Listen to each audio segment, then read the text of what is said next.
စားပါဗျာတော့ဗိုက်တွေဖောင်းလာတယ်တင်မားတွေဖောင်းလာတယ်ဝိတ်တွေတက်လာတယ်အဲကြောင့်ဒီပါစကတ်တွေဆိုလွန်ကဲတဲ့ပုဂ္ဂိုလ်တွေဟာခန္ဓာကိုယ်ပို့ပြီးတော့ဝါလာစေတတ်တယ်ပေါ့တရားထုတ်တဲ့အခါမှာပါစကတ်တွေဆိုသိမများတဲ့ပုဂ္ဂိုလ်တွေဟာတရားပွဲတရားအထုတ်ဖို့ရတဲ့အောင်မြင်တယ်လို့ခေါ်တာပရဏိယင်ကတရား၅ပါးထဲမှာပါတယ်နော်ခဏခဏစားနေရင် तू ကဘယ်လိုလုပ်ဥပုသ်ဆောင်ခဏခဏစားနေလို့ရှိရင်လည်းဘယ်လိုလုပ်တရားထုတ်အဲကြောင့်မို့ hungry ghost တွေတရားထုတ်လို့သိမလွယ်ဘူးပေါ့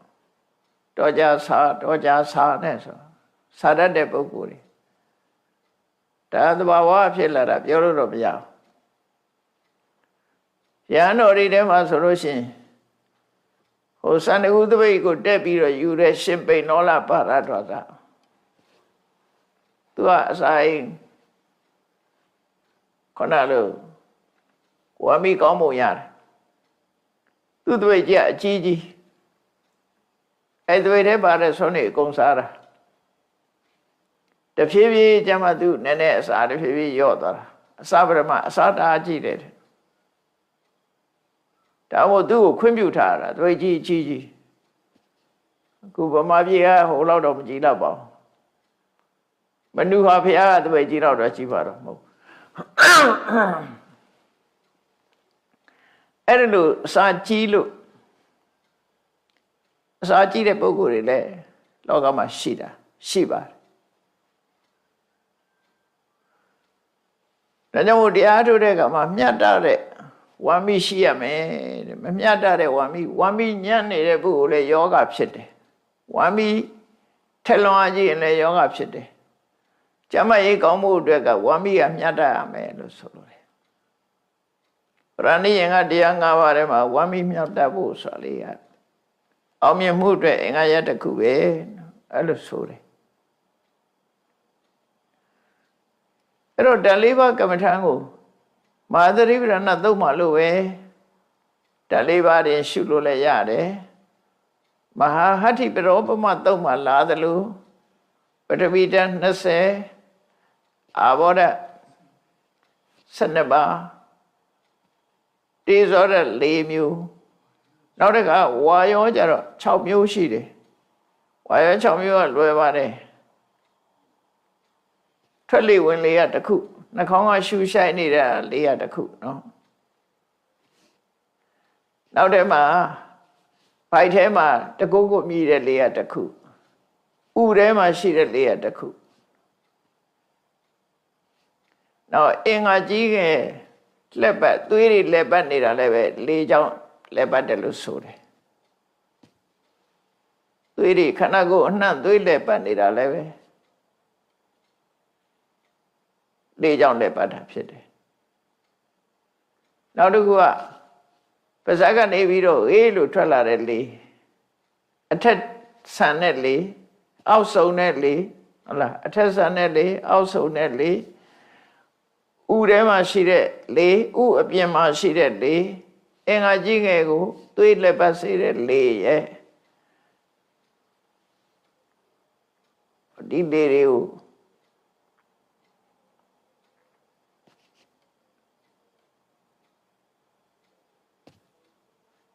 လေ6မျိုးနော်ထွက်လေဝင်လေအထက်တက်တဲ့လေအောက်ဆုံးတဲ့လေဝမ်းပိုက်ထဲမှာတီးနေတဲ့လေဥထဲမှာရှိတဲ့လေအင်္ဂါကြီးငယ်ကိုလျှောက်တဲ့လေထွက်လေဝင်လေအသက်ရှူတဲ့လေပေါ့အဲ့ဒီ6ခုအဲ့ဒါဝါယရ6ပါးအလုံးပေါင်းတဲ့အခါကျတော့42မျိုးအဲ့ဒါမဟာဟတိပရောပမတုတ်ကြတော့ဓာတုကမ္မထာကိုအဲ့ဒီ42မျိုးနဲ့ရှုပွားတာပဲဖြစ်တယ်ပေါ့အဲ့ဒီကမ္မထာတွေပွားလို့ရှိရင်သူ့ရဲ့တရမှာတရဝါဆိုတဲ့အမှတ်သိညာပျောက်သိထီအောင်ပွားရမယ်ပွားလိုက်တဲ့အခါမှာတမာရီစွမ်းအားတွေတက်လာမယ်တမာရီစွမ်းအားတွေတက်လာပြီးတော့ဝိပဿနာဉာဏ်စဉ်တွေတက်လာမယ်ဝိပဿနာဉာဏ်စဉ်တွေတက်လာပြီးနောက်ဆုံးမှာ ရှုံးတဲ့ဓမ္မသင်္ခါရတွေပေါ်မှာညီးကွေးတဲ့စိတ်တွေပေါ်လာမယ်လွတ်မြောက်ခြင်းတဲ့စိတ်တွေပေါ်လာမယ်နောက်ဆုံးမှာတွေ့တာမှုတွေကကင်းလွတ်သွားပြီးတော့တရားဥတရားမြတ်ရရှိသွားနိုင်တယ်အဲ့တော့ဒီသမ္ပညဝလတုတ်မှာဟောတာတော့ခုနအကျဉ်းလေးပဲဟောတာဖြစ်တယ်ပေါ့ရှုံးတဲ့နာကွဲရုံလေးပဲဟောတာအဲ့ဒါလေးသိပင်နေမယ်တကယ်နှလုံးသွင်းမယ်ဆိုရင်ဓမ္မတန်ဖို့ရှိပါတယ်ဇာတသမင်းကြီးကိုဟောတဲ့အတိုင်းပဲငါရဲ့ခန္ဓာကိုယ်ကြီးဟာရုပ်တရားတွေရှိတယ်ဓာတ်ကြီးလေးပါးနဲ့တိဆောက်ထားတာဖြစ်တယ်နော်မိဘရဲ့သွေးသားပေါ်မှာမိပြီးတော့ဖြစ်ရတာအစာအာဟာရတွေစားပြီးတော့ကြီးလာတာဖြစ်တယ်မမြဲတဲ့သဘောအနန္တတည်းဖြောက်ပေးနေရတဲ့သဘောနှိမ့်နေပေးရတဲ့သဘောပျက်စီးယိုယွင်းတတ်တဲ့သဘောရှိတယ်အဲ့ဒီယုတ်တရားကြီးပေါ်မှာအသိစိတ်လေးဟာတည်ရှိနေတယ်လို့ဟောယုံနဲ့နာအဲ့ဒီနှစ်ခုဒီလိုဒါလေးပဲပြန်လာဆင်ញင်လို့ရှိရင်ဒါဝိပဿနာဉာဏ်ဖြစ်လာတယ်ယုံနဲ့နာကွဲလာတယ်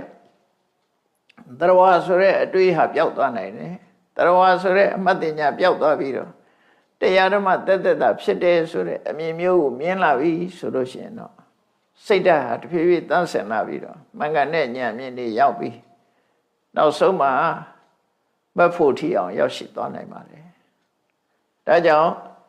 အဇရတမင်းအားမြတ်စွာဘုရားဟောကြားတဲ့ဝိပဿနာတရားကိုယခုလိုနာယူမှတ်သားပြီးတော့မိမိတို့ကိုယ်တိုင်လက်တွေ့ဆင်ញင်သုံးသပ်ကြည့်ခြင်းအပြင်ရှားရှိလာမဲ့အကျိုးတရားကိုလည်းပဲကိုယ်တိုင်သိရှိကြမှာဖြစ်လို့ဒီတရားဓမ္မကိုနာယူမှတ်သားကြတဲ့တရားချစ်ခင်သူတော်စင်ပြိဿပေါင်းတို့အနေနဲ့ဝိပဿနာတရားအလွယ်ဆုံးနည်းနဲ့သတိပဋ္ဌာန်မှာလာတဲ့ဓကမထံမဟာဟာတိပရောမတုတ်မှာလာတဲ့ဓကမထံတို့ရှုပွားခြင်းအပြင်မိမိတို့ယင်တဲ့နှလုံးထဲမှာဆွဲကပ်နေတဲ့လောဘဆိုတဲ့အညစ်အကြေးဒေါသဆိုတဲ့အညစ်အကြေးမောဟတွေမာမနာတွေအိတ်တမစ္စည်းတွေစတဲ့ကိရိတာအညစ်အကြေးတွေဖယ်ရှားတွန်းလှန်ပြီးတန်ဆင်မွန်မြတ်တဲ့လွတ်မြောက်တဲ့စိတ်ဓာတ်ကိုရှားရှိနိုင်ကြမှာဖြစ်တယ်တန်ဆင်မွန်မြတ်ဖြူစင်တန်ရှင်းတဲ့လွတ်မြောက်တဲ့စိတ်ရမှသာလေ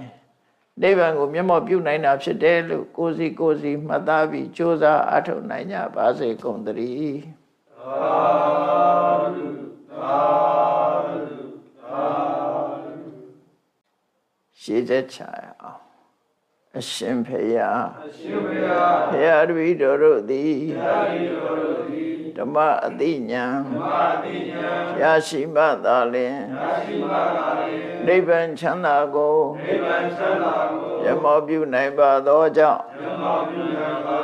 ဓမ္မအသိဉာဏ်ရရှိစေရန်ရှိသံကြလျက်ဓမ္မသဘင်ဆင်ကျင်ပါပြုလုပ်ကြ၍အမတဒါနာဓမ္မဒါနာတရားအလူတော်ကိုပေးလူကြပါကုန်၏တရားတော်မြတ်ကိုယုတိလေးမြတ်စွာမမတ်သာသာအာယုထားလျက်